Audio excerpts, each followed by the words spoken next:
Hey everybody, it's Alexander Dahl with Manifest Vitality once again. So I have another interview ready to go, so I'm going to go ahead and get that one done. I'll have a couple more this week, and then there's still plenty to go, so we'll just keep going through them. Alright, here you go. Bye. Alright, I'm currently on the phone with Marsh. She's one of the people that reached out to me about the current interview series, so I'm going to go ahead and give her the chance to introduce herself. Hi everyone, my name is Marle and my stage name is Marsh. How are you, Alexander? I'm very good. Thanks for asking. So I always like to start at the beginning. So, what was it when you first found music that you realized that you wanted to participate and have music in your life? Well, actually, since I was a kid, there was music everywhere. My dad was a songwriter, so he was always playing the guitar and writing songs and talking to my mom about other people's songs, and it was just like an everyday thing for me to listen to people talk about songwriting and music. So it came very naturally to me. Awesome. So when you first decided that you wanted to get into music, did you pick up guitar and start learning guitar? How did you take your first steps into it?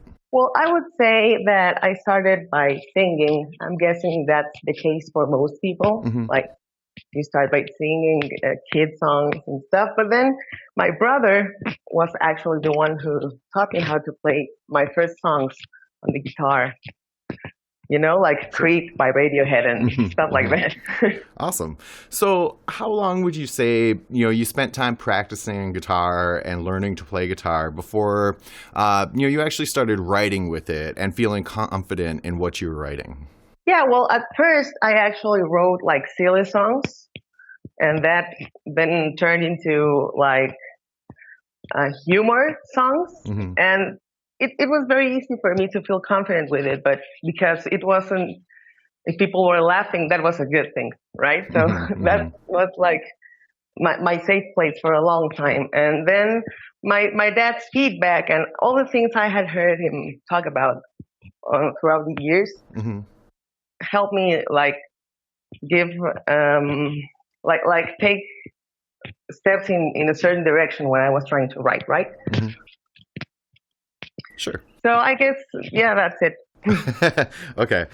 So once you kind of did get on that path, you're picking up your craft and building your talent.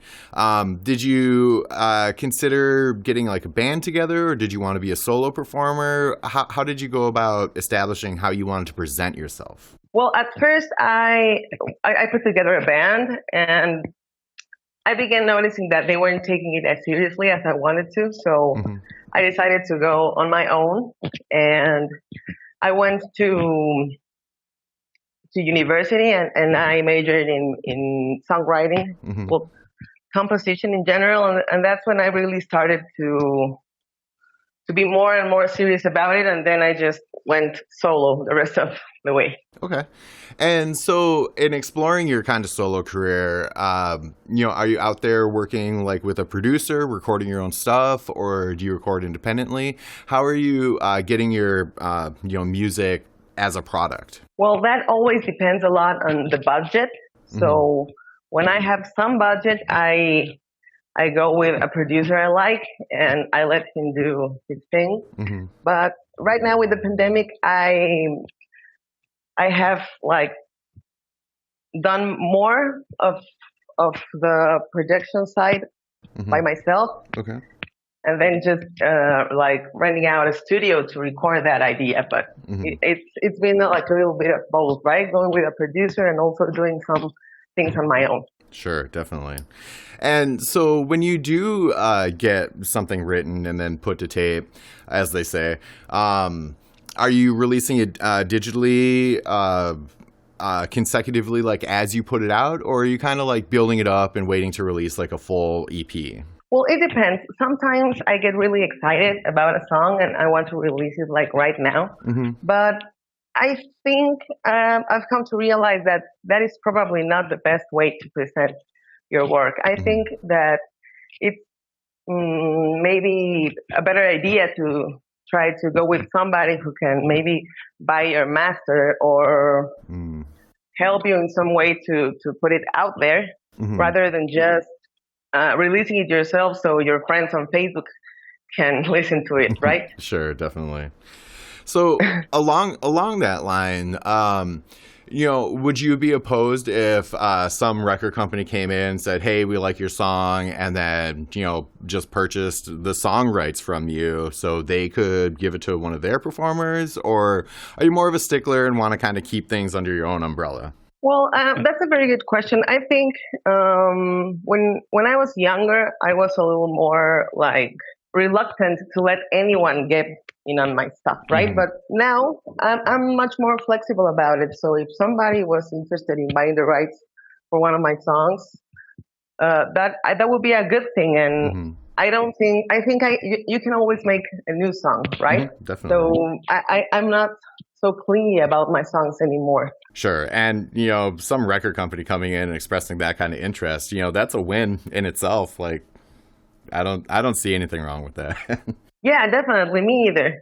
Sometimes we like romanticize a lot. Yeah, when we're younger and first started making music, we're a bit more ideological about it. But, as you get older, you kind of start to realize and take a look at the larger industry, and you're like, if I'm making music and somebody wants it, like, that's still a win for me. Yeah, I actually just attended like a Berkeley talk about the industry, and Hmm. the guy was an AR from Warner Group, Hmm. and he was talking about how artists are like startups Hmm.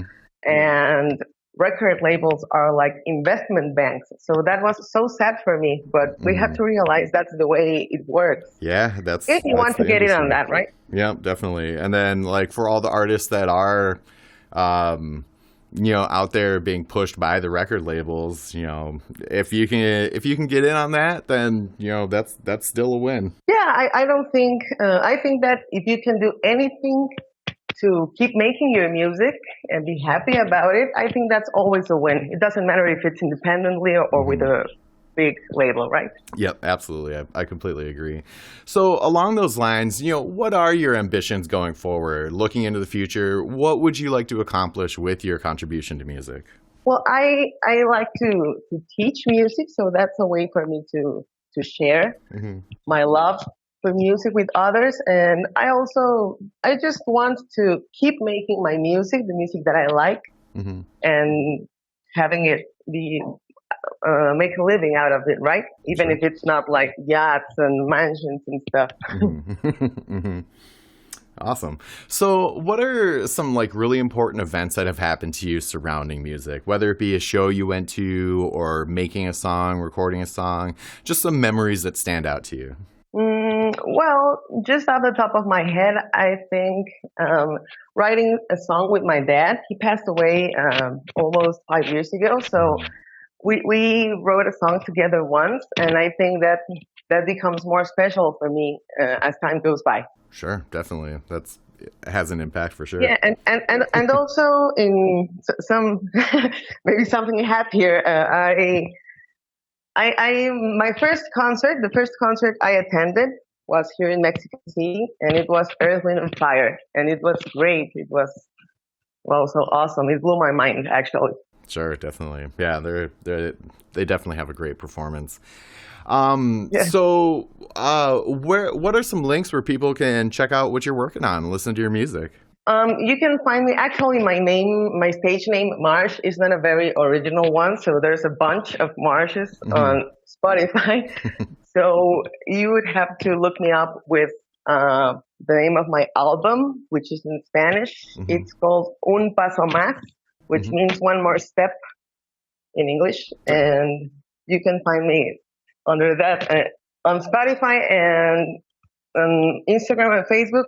You can find me as at Marsh Musica, like music, but with an A at the Hmm. end. Sure, definitely. Awesome. So I always like to give the person I'm interviewing the opportunity to put out their last word. So, a message that you kind of feel resonates with you that you want to put out there. Wow, I think that's a tough one. I guess I would say that. Well, first of all, thank you for the opportunity to have this talk. Hmm.